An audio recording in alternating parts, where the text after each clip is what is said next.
Hello everyone, this is Ramsey with Hoof and Wing Barbell, competitive powerlifter and certified personal trainer. And today I'm going to go over with you how to build a solid long-term training plan to help you meet your goals. I hope you like it, and if you do, please share and subscribe to my channel, and I'll be releasing a lot more content soon to come. Thank you all. See you soon. So, how many of you have trained for a long period of time, have done like an 8 to 20 week program, or peaked for a meet or a competition, and then been like, where do I go from here? What do I do? I know it's been a struggle of mine, and it took me a long time to figure out how to develop a long-term training program. So, a long-term plan equals long-term success. It can be confusing and it's overwhelming because there's a lot of just information just on 8 to 20 weeks, and it's hard to figure out, how am I going to put those together to actually come up with a long plan, because a lot of times when you're competing and or doing weight loss goals, it's a long-term thing and you're not going to be able to do it in 8 to 20 weeks. So what we're going to do, and what I'm going to try to attempt to do, break it down real easy, is how to build a long-term, at least a year plan towards your goal to be able to hit all the goals that you need to ultimately achieve what you want to achieve within the year. So, all right, so what do you need? It's pretty simple. There's only three things. Now, they get complicated as you get into those three things, but there's three main things you're going to need, right? So you're going to need a goal, right? A calendar, which we all should have in the palm of our hand, and a method or a philosophy of how you're going to do it. Now, within each of these three things, we'll go into a little bit more detail on, but those are pretty much the three main things you need to develop a year plan or a long-term goal. Well, I say long-term goal. I could throw some like meso, macro stuff at you, but this is simple. I'm trying to make this simple. So, first thing we'll start with is breaking down the goal. All right, so the most critical thing, like I said before, is the goal. So, as being a human being, we never do anything unless there's a reason or a goal or objective behind doing it. So, you got to start with your goal. Now, it can be any kind of goal. I'm a competitive powerlifter, so I'm about strength and techniques around 3 lifts, but it can be for much anything. It can be for weight loss, it can be just for strength, it can be for conditioning, or just getting ready for your sport. But you got to have a goal, okay? And the goal's got to be specific, measurable, attainable, and it's got to have a time limit on it, or a deadline, which our deadline is a year. So, just for an example, like for weight loss, if you want to lose 30 pounds, that's a goal, all right? Strength, like for me, being a competitive power lifter, I want to put 50 pounds on my total, which would be awesome, by the way. That's hard to do, regardless of what you hear. Or sport. So if I'm, let's say I'm a basketball player and I want to increase my vertical, because I don't know the positions of basketball, but I'm pretty sure you gotta jump. You want to increase your vertical. So you're starting off with your goal or your objective, and then from there, we build out from there. So next thing, we're going to look at a calendar, and we're going to see how that plays and how we work backwards. All right, so why do you need a calendar? Is because you need to work backwards from a goal in the year's time, or whatever the case may be. So you got 12 months in a year, you got 52 weeks in a year, so you need to, since your goal is timed, you're going to have to be able to kind of put that within phases, or blocks, or seasons, or whatever the case may be. So for weight loss, if you set a goal that you're going to lose 30 pounds in a year, which a lot of people believe they could probably lose it faster, which you can, but then you just gain it back. But if you want to lose 30 pounds within a year, you know, you're here. So you count backwards with phases of like different type of training you're going to do to go back from there. Sports, you have seasons. So for football, right? I'm gonna use football because basketball is a bad example for me because I don't know anything about basketball. You know, you're generally starting your preseason here, and then you're working through. If you're really lucky, you're gonna work through here. If you're in high school, you're really lucky, you're gonna work through here. If you're in college, you might make it here if you're really lucky, and if you're really lucky, you'll do that in the NFL. So, but you got all this other stuff here that you gotta get back to here, so you have to be doing something in that time frame too. For me as a competitive powerlifter, I have meets. Maybe a meet here, right? But I got all this time. What am I doing in between there? How am I planning to be at my best at this particular point in time? Switching back to your weight loss, you know, if your wedding is here and you're wanting to lose 30 pounds, but you're starting here, then what exactly are you doing to make sure that you're losing the weight that you need to lose by the time you get married and you fit into your dress or your tuxedo? So you got to have a calendar. You got to be able to use your weeks, use your months, use your days backwards from the goal where you're at. Okay, so have a calendar with you, have your goal in mind, and have your deadline right in front of you so you can work backwards from that particular point in time. So calendar, definitely. All right, so thirdly, your methods or / your philosophy on what or how you're going to get there. So depending on your goal, you're going to use resistance training, cardio, lifestyle / diet to get to any kind of goal that you're going to be getting to. Within that kind of, then it funnels down into more of your, that's your methods. Your philosophy is going to be, you know, you prescribing to high intensity training, circuit training, strength training, hypertrophy training, conditioning, blah, blah, blah, blah, blah, blah. There's so many. And then within that, how are you going to structure? Are you going to do linear? Are you going to do block, concurrent? The list goes on and on and on and on too as well. So it doesn't really matter what your goal is or what you're going to do. You're going to kind of find that every sport, every activity that's done competitively, you're going to kind of fall into similar methods. Like sprinters are going to use resistance and conditioning or some kind of cardio. Marathon run-ins you find that do the same thing too as well. Strength athletes, everybody kind of uses similar methods or philosophies to get to where they need to be. So now going forward, just for this video, I'm going to break down what I did. Okay, I'll throw some other examples in there, but it's easy for me to show you how I structured mine out and what I pulled my things from to be able to incorporate and build out a long-term plan that I use. But I will use other examples too as well. All right, so as I stated before, I'm going to go over what I did just because it shows how you got to break it out. I'll try to break it into other different,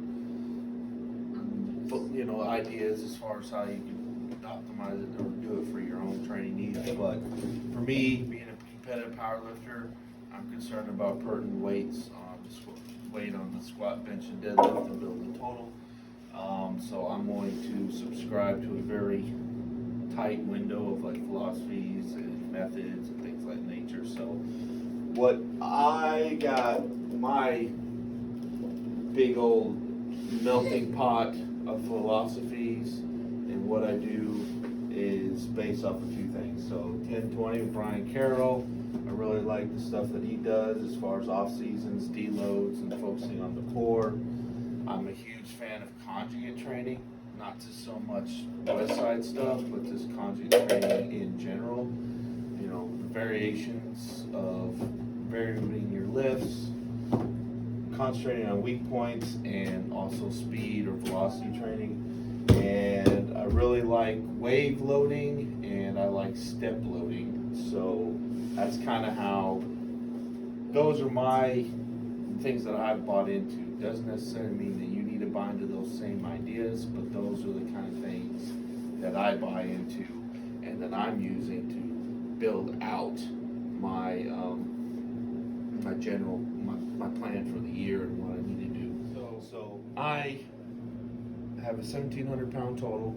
I want to try to put 50 pounds on my total between now and April, my next comp, or hopefully my next comp. So I got to figure out, using my influences and what I'm going to do. The main thing that with any training program that you have to make sure that you are planning for and you're dealing with is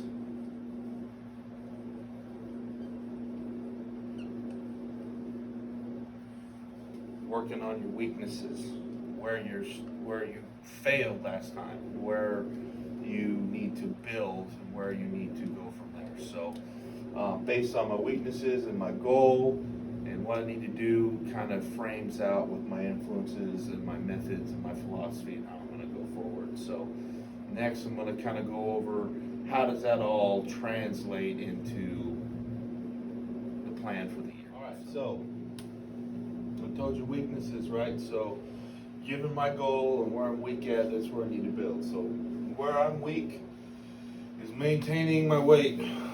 Okay, I'm going to compete at 308 and I hover around, I had to cut 30 pounds on my last train up to be able to get that. So my whole point is I got to maintain my weight by doing enough activity, planning enough things, that way I don't blow up and get back there and I gotta do a rapid cut. So maintaining my weight at a low enough striking range to be at 308.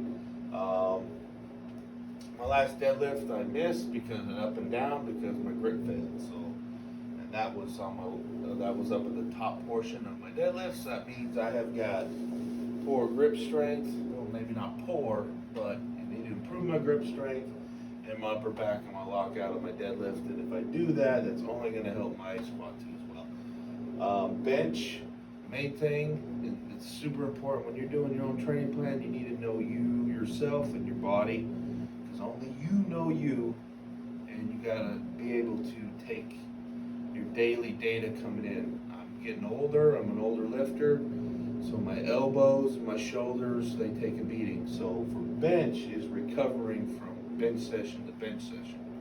So the frequency in which I bench, I've got to make sure that I'm ready to go and be able to progress. Which goes to here, right? I have to have good elbow and shoulder health going through all this, because if my elbows and my shoulders go out, I can't squat and I can't bench, and it'll be really hard to deadlift. So I got to keep that in mind when I'm doing all this planning.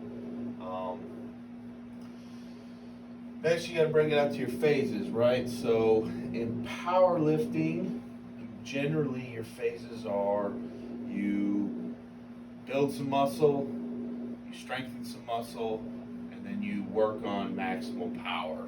So you start dropping stuff back and you start working on power, right? So those are your phases. And then what I do is when I break out all my phases throughout the entire year, because it's going to have to cycle. I can't just stay in hypertrophy forever. I can't just stay in strength forever. I got to rotate, because your body needs different stimuluses to be able to continue. So break out all my phases of training throughout the whole year, and then I focus on just the first block, because I know that things change, right? Depending on what you do and how you set it up, your first block may not work that well. You know, you might have to throw some different things in there. So don't completely build out your whole year. Just build in the whole year. Just build out your phases. This is what I need to do to accomplish that. You know, football season, right? If you're in football, you're going to have a in season, which that's just staying healthy, keeping things moving. Then you have your off season, where you're building strength and condition. A good friend of mine, he's a marathon runner, so he's got to phase out his runs. He can't just, I'm going to run a marathon all the time, you know. He's got specific portions. One phase, he's targeting his pace for a mile and over a certain period of miles. Or he's going to continually increase his runs for a period of time to build up his ability to condition. He's also attacking some of his weak points too as well. So it's got to be phased out. You can't just be like the same thing all the time. You're just going to burn out and then you're not going to be around. So once you get your phase, I'm looking at my first block. And now I'm going to identify my exercises or what I'm going to do to attack the weak points.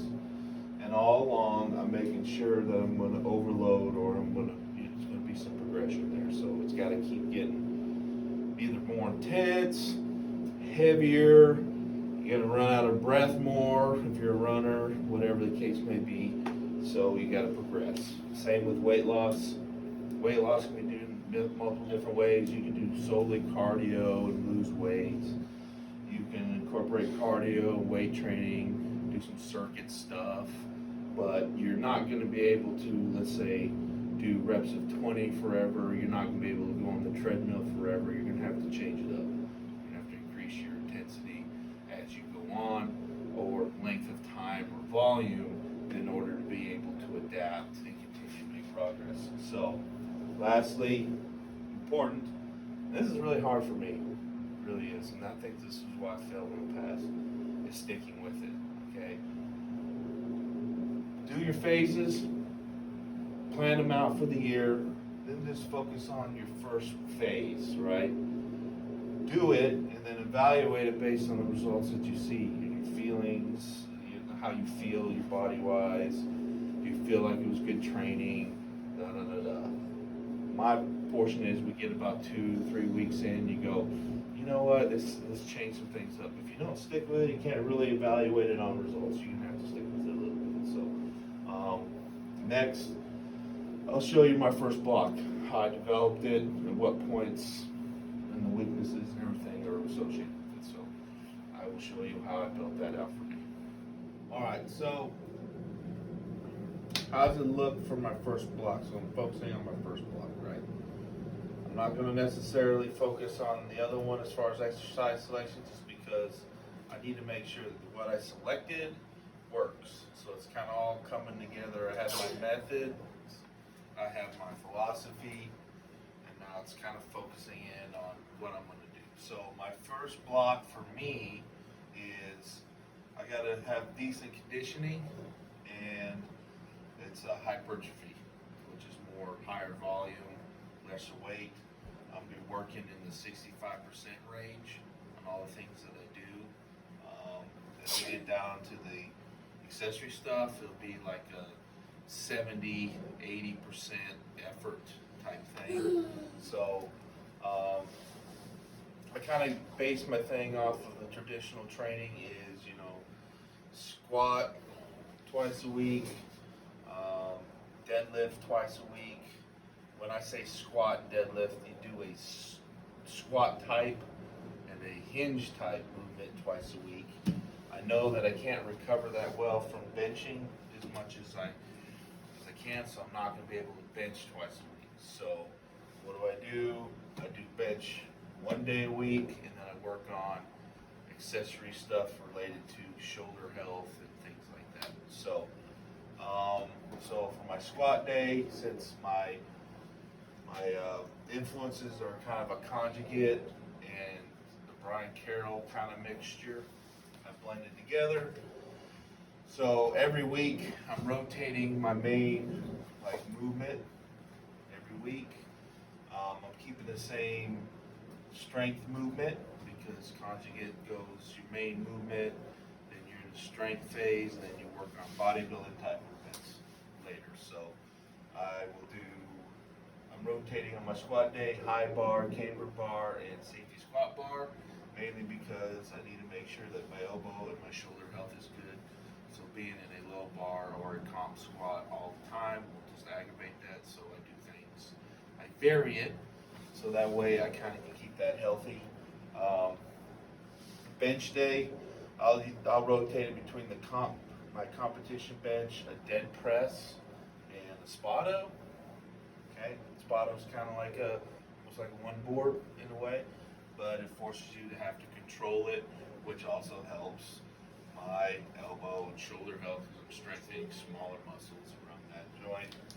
When it comes to my deadlift, I'm not really varying a lot because of my goal, right? I got poor grip and upper back. So what better way to improve my grip strength than to have a deadlift variation of a double overhand versus, split.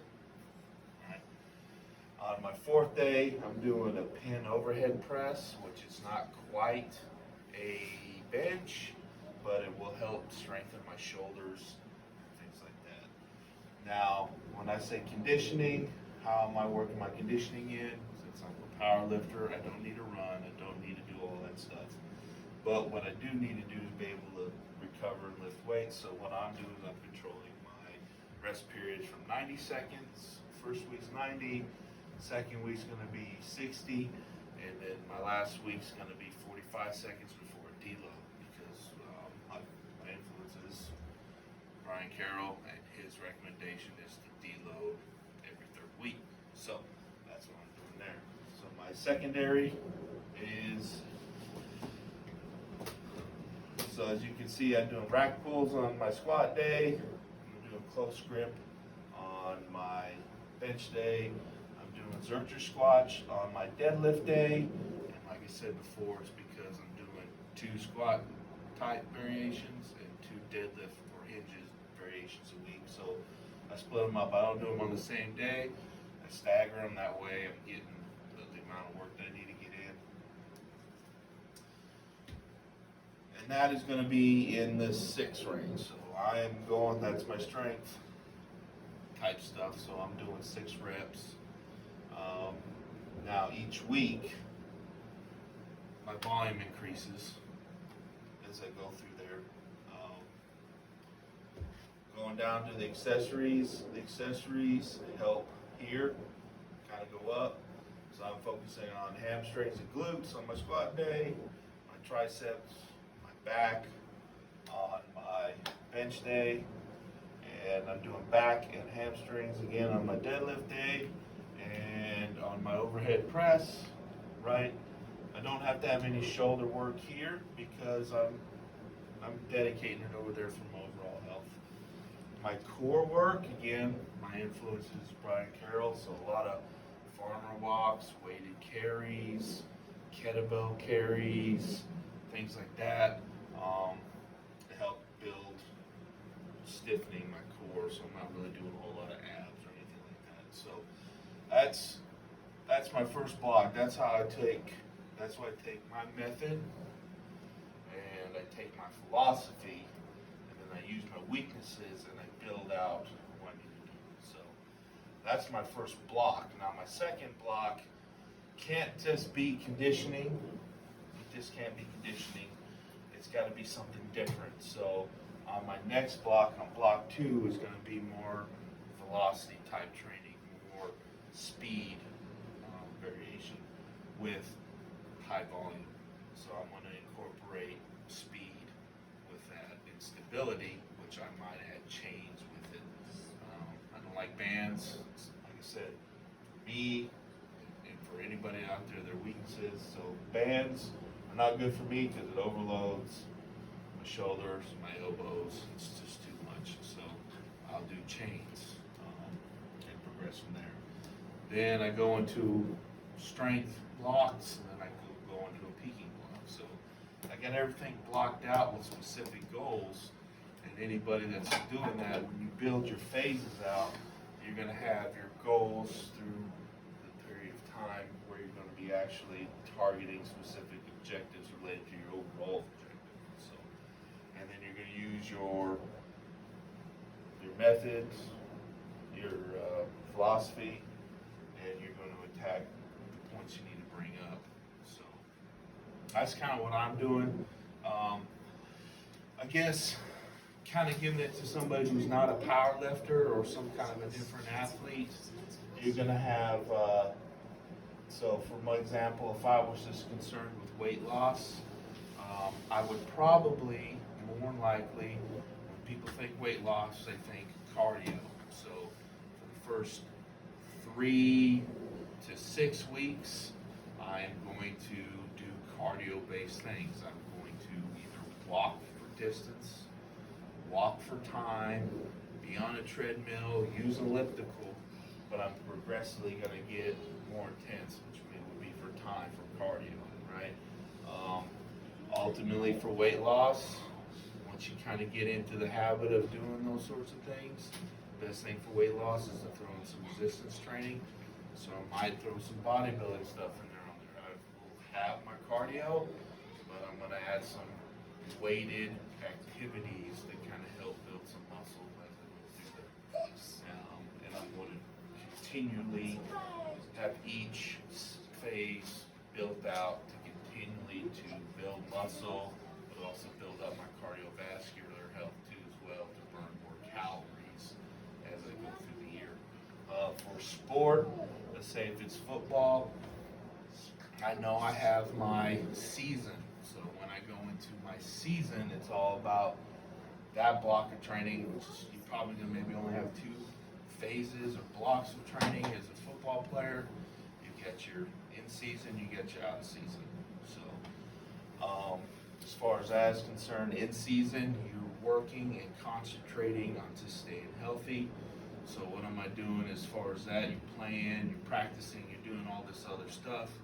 So you're going to go in the weight room and you're going to do stuff to just get blood flow. You're going to do simple movements. You're going to do them for high volume, low weight, just to stay fresh and just to kind of keep yourself from getting hurt.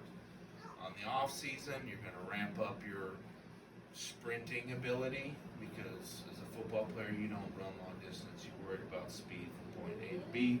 So it's speed variations, speed training. You're going to get stronger, but your exercises are going to be specific to what you're doing. So you're not going to necessarily be worried, like me. You're not going to be worried about squatting a deck. You're going to be worried about, moving to the movement, which is going to make you better. That will fall into position too as well. You're not going to necessarily be worried about bench press. You're going to concentrate on incline, because that's the movement and the actions of what you do. Especially guys, going to do a lot of leaping, going to do a lot of bounding, a lot of backward running, things of that nature. It's going to be specific to you, but you're only going to have a couple phases of training. So this kind of setup, just to kind of summarize it all up and how you're going to build out your year. So first, you're going to have your goal, what you're trying to achieve. Once you got that in mind and what you're trying to achieve for that year, then you got to get your calendar out and you got to work backwards. And then you got to figure out what methods you're going to use and what philosophy you're going to use.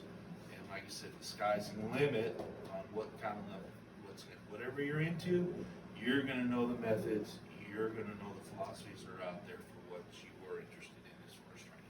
Weight loss, bodybuilding, sport-specific training, anything like that. So you're going to know those. So things are going to speak to you, you're going to use them, and that's fine. So once you got those 3 things, a goal, a calendar, your methods, and your philosophies, then you're going to get specific and you're going to carve your year up in little phases, and you're going to put small little goals that's going to achieve the overall goal into that. And then just build out your first one. Okay, this is your first one, right? Make sure your exercises that you selected are working for you. If you're not seeing any carryover or anything like that, then you can back off of them or you can change them up. But at least stick with it for a while. That way you know what works and what doesn't work based on the results that you're wanting, okay? So, that being said, I know it was kind of long, but it was a lot of information, but it is really simple. Get your goal, figure your goal out, at your calendar, work backwards, and then you use the methods and the philosophies that speak to you to start breaking everything down into small, digestible little goals to achieve, and then work on your first phase. Go through that whole phase, make sure it works for you, and then regroup, and then plan your next phase. And then once your year's done, you've got a new set of goals to achieve for the next year, and you can do it all over again. So, appreciate you all taking your time out to listen. If you like it, please subscribe, leave a comment, tell me if I'm wrong or anything like that. If you got any questions, shoot it over to me. I'm Ramsey again with Hoof and Wing Barbell, and we will catch you all next time.